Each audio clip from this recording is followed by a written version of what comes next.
حضرت نظام الدین اولیاء 1238 میں بدایون اتر پردیش میں حضرت سید احمد بخاری اور بی بی زلیخا کے ہاں پیدا ہوئے۔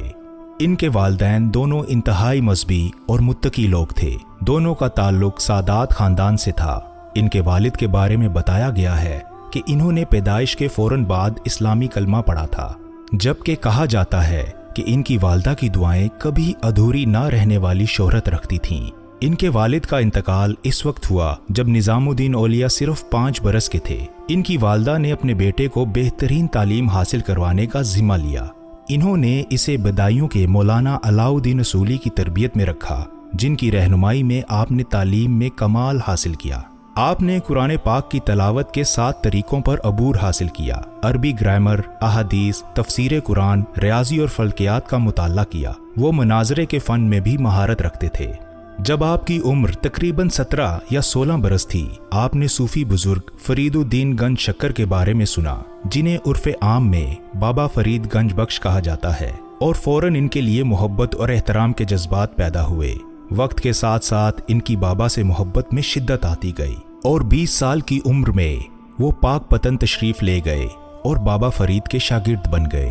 اس وقت نظام الدین اولیاء دلی میں اپنی مذہبی تعلیم حاصل کر رہے تھے، اس لیے پاک پتن منتقل نہیں ہوئے، تاہم انہوں نے بیک وقت صوفی عقیدے اور تصوف میں اپنی تعلیم جاری رکھی۔ وہ ہر سال رمضان المبارک کا مہینہ بابا فرید کی بارگاہ میں گزارنے کے لیے پاک پتن جاتے تھے۔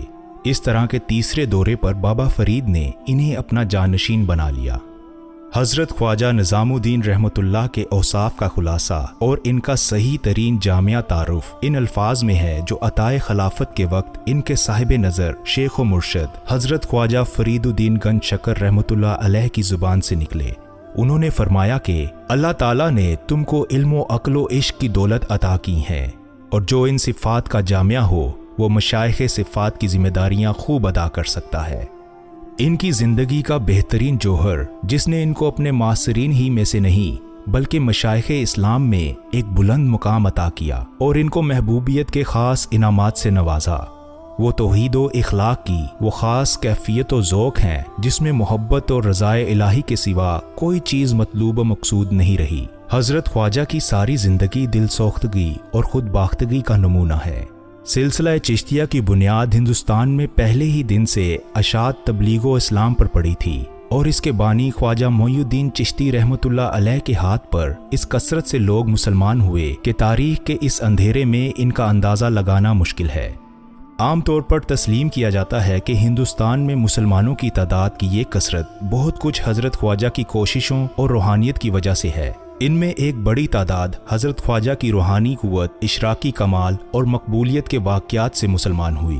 خواجہ صاحب کے اہل سلسلہ میں سے حضرت خواجہ فرید گنج شکر رحمۃ اللہ علیہ کی کوششوں اور توجیہات کو اشاعت اسلام کے سلسلے میں خاص اہمیت حاصل ہے۔ ہندوستان میں اشاعت اسلام کا سب سے بڑا ذریعہ صوفیہ اکرام ہیں، اور ظاہر ہے ان کے سلاسل تصوف میں سلسلہ چشتیہ اور اس کے مشائخ کو اولیت اور اہمیت حاصل ہے۔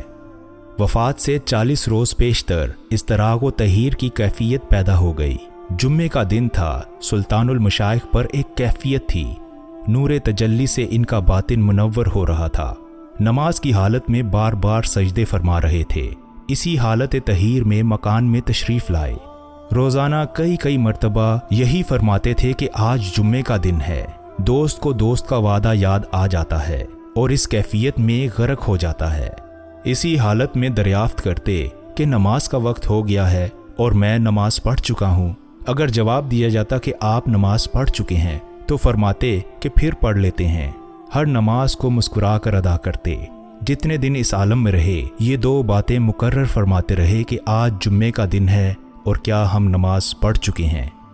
وفات سے 40 روز پہلے غذا بالکل ترک کر دی تھی، کھانے کی خوشبو بھی گوارا نہ تھی۔ گریہ اتنا شدت سے طاری ہوا کہ ایک گھڑی بھی آنسو نہیں تھمتے تھے۔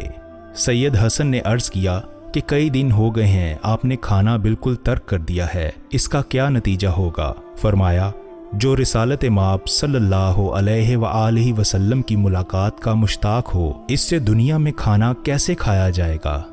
بالآخر 18 ربیع الثانی 725 ہجری کو طلوع آفتاب کے بعد آپ خالق حقیقی سے جا ملے۔ نماز جنازہ شیخ الاسلام بہاؤالدین ذکریہ ملتانی نے پڑھائی۔ آپ خواجہ صاحب کی منشا تھی کہ جنگل میں آسودہ خاک ہو جاؤں، چنانچہ ایسا ہی ہوا۔ آپ کو باہر میدان میں دفن کیا گیا۔ بعد میں سلطان محمد تغلق نے اس پر گنبد کی تعمیر کروائی۔